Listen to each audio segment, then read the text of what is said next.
Hi, it is 10:15. Welcome to this review. In my last review, I covered Rich Dad Poor Dad by Robert Kiyosaki. The next book that I'm going to cover and speak on one salient principle is what I would say Rich Dad Poor Dad and Cash Flow Quadrant combined and brought forward into today's day and age. That's how I see it. What do you think? Do you agree with me? Do you disagree? Please share with me your feedback in the comment section down below. So the book that I'm referring to is The 4-Hour Workweek by Tim Ferriss.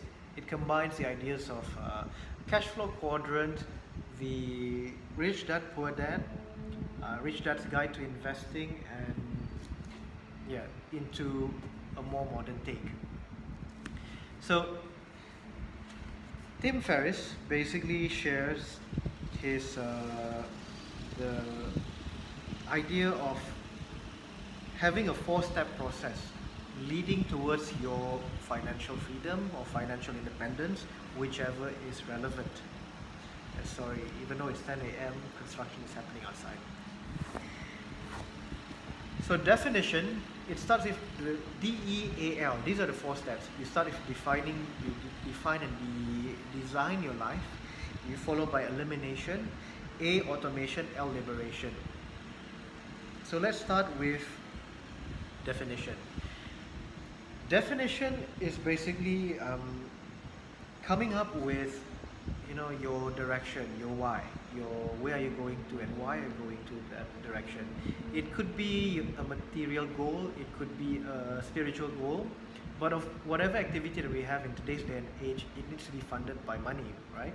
So when you're able to define what you want, you can break it down to the lowest amount that you need to fork out to afford that particular design or lifestyle design.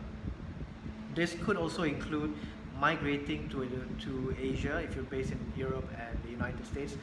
Working as a digital nomad in Southeast Asia, where the currency is much lower than the USD and the Euro or the pound sterling, where the cost of living is also cheaper, which allows you to save more money, right?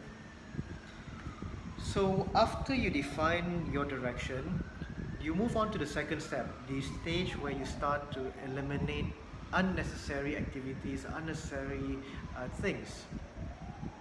So instead of trying to manage time in the conventional way, you start removing unnecessary activities from occupying your time, your mind, your thinking, your resources when it is inconsistent with the direction that you're heading to.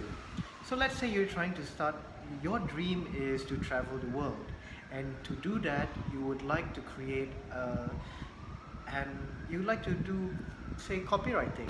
You'd like to be a freelance copywriter, servicing clients in the United States, Canada, Australia, and Europe, right?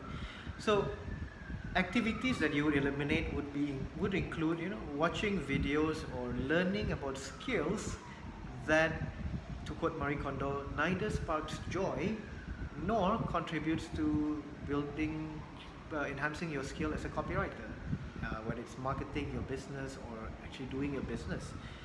So things like knitting, making money through running a restaurant may not immediately be relevant. So these are the things that you can remove. One activity that Tim Ferriss also encourages us to remove is reading the news. We are living in an era where information is in abundance. News is invading and encroaching our space. It's on our Facebook, our social media, our Facebook, our Twitter, our YouTube. We find it on the radio, unless you tune to Spotify, where you purposely don't listen to any of the news channels, you won't hear news, right? So once you eliminate that, you free more time to do what you need to do. Eliminate unnecessary, inconsistent activities so you can build your business accordingly that leads towards your end goal. The third step is automation. Automation, here I would like to take a leaf from Rich Dad's cash flow quadrant. If you remember the E, the S, the B and the I, E for entrepreneur, S for self-employed, B for business, I for investor. So let us ignore the E and the I for the time being, and S and B. Why? S and B, you will see an overlap between a self-employed freelancer and a business owner. Why? Well, when you start a business, you could be a freelancer, but you're self-employed. You're not exactly owning and operating a business yet. Bear with me now. The single point which Kiyosaki uses to distinguish an S and a B, a self-employed from a business owner, is this. If you take a 12-month leave, if you go on holiday for 12 months, what happens to your income? When you're a self-employed, your income enjoys a vacation for 12 months, meaning you're not earning anything for 12 months. Whereas if you're a business owner, when you go for a 12-month holiday, a 12-month vacation, your business continues to generate revenue because businesses rely on systems. Self-employment relies on the person themselves. So to transition from self-employment to business owner, you need to put in place the right systems that can run without your active participation. Right? You're there to keep a pulse on it. You're there to make sure it runs smoothly, but you're not there to do the work, to manage the work, you can dream about the business, right? You can give your vision into it, infuse your vision into it, but you're no longer involved in the day-to-day answering queries, operational stuff. So automation is basically having that business generate the money for you. Of course, in the first phase, you will have to do it yourself until your online business, especially, is able to sustain itself. You have your virtual assistants, you have the FAQ, you have information up and running for you, right? So your cash flow on autopilot through outsourcing, through rules of non-decision, that is when automation kicks in. That is the third step. The fourth step is liberation. Liberation is when you are free from having to work that 40-hour work week. You can go around, enjoy your life. You are able to pick yourself up, go anywhere, anytime, anyhow. Of course, subject to legal requirements like visa, right? It's mobility, meaning that you can live, you can enjoy yourself in Thailand this month, go to Singapore next month, fly over to Poland in October, without the fear of being too tied down to a geographic location. That is the liberation. So your liberation should be consistent with the lifestyle that you've designed to begin with, where you've defined what you want to accomplish, how you want to accomplish it, you've put in place the systems, you've eliminated unnecessary work, and then you're free.